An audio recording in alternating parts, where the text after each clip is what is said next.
Shalom. That means peace in Hebrew.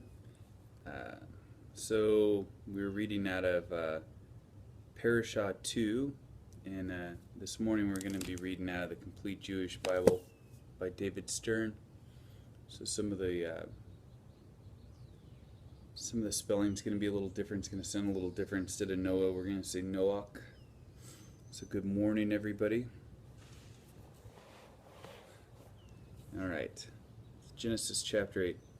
God remembered Noach, every living thing, and all the livestock with him in the ark. So God caused a wind to pass over the earth, and the water began to go down. Also the fountains of the deep and the windows of the sky were stopped. The rain from the sky was restrained, and the water came back from completely covering the earth. It was after 150 days that the water went down. On the seventh day, on the seventh month, the ark came to rest on the mountains of Ararat. The water kept going down until the 10th month. On the first day of the 10th month, the tops of the mountains were seen. So I'm sure Noach was very happy. Imagine, after being stuck on that ship for so long. See nothing but water and then see land. After 40 days, Noach opened the window of the ark which he had built, and he sent out a raven, which flew back and forth until the water had dried up from the earth. And real quick too, I'm going to go ahead and throw in my 2 cents again. So where I grew up, I don't know, it's about a 25-minute drive from the ocean, and you still to this day can find fossils of fish, and I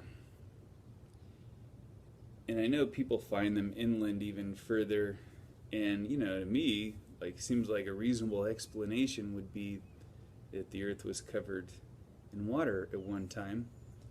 Although people disagree with me, and I guess I don't really understand why. I don't understand their reasoning, but seems logical to me. Then he sent out a dove to see if the water had gone out from the surface of the ground. But the dove found no place for her feet to rest, so she returned to him in the ark. Because the water still covered the whole earth, he put out his hand and took her and brought her in to him in the ark. He waited another 7 days and again sent out the dove from the ark. The dove came in to him in the evening, and there in her mouth was a freshly plucked olive leaf. So Noach knew that the water had cleared from the earth. He waited yet another 7 days and sent out the dove, and she didn't return to him any more. So he knows if she doesn't come back, there's probably land, right? By the first day of the first month of the 601st year, the water had dried up from off the earth.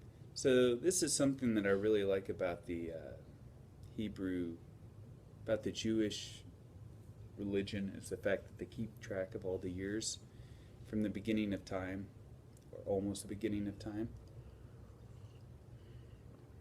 So if you read any of their commentaries or any of their Bible studies, or just the days they keep track of their calendar, they'll say this is, and I can't remember now, it's like the 577, I can't remember what year this is, but it's, we keep track of all the years. So Noach removed the covering of the ark and looked, and yes, the surface of the ground was dry. It was on the 27th day of the second month that year was dry. God said to Noach, "Go out from the ark, you, your wife, your sons, and your sons' wives with you. Bring out with you every living thing that you have with you, birds, livestock, and every animal that creeps on the earth, so that they can swarm the earth, be fruitful, and multiply on the earth." So Noach went out with his sons, his wife, and his sons' wives, every animal, every creeping thing, and every bird, whatever moves on the earth according to their families, went out of the ark. Noach built an altar to Adonai. Then he took from every clean animal and every clean bird, and he offered burnt offerings on the altar. Adonai smelled in the sweet aroma, and Adonai said in his heart, "I will never again curse the ground because of humankind, since the imaginings of a person's heart are evil. from his youth, nor will I ever again destroy all living things, as I have done. So long as the earth exists, sowing time and harvest, cold and heat, summer and winter, and day and night will not cease. So that's the end of chapter 8. Da-dum-bum-bum. So the flood's over. God, if you read in the previous chapters, God created the earth, and then man became exceedingly evil. And God saved mankind with a Gentile, and a Gentile, I guess, with all these animals. I don't know if he was gentle or not. Anyway, you guys have a super day. Daddy loves you, and goodbye.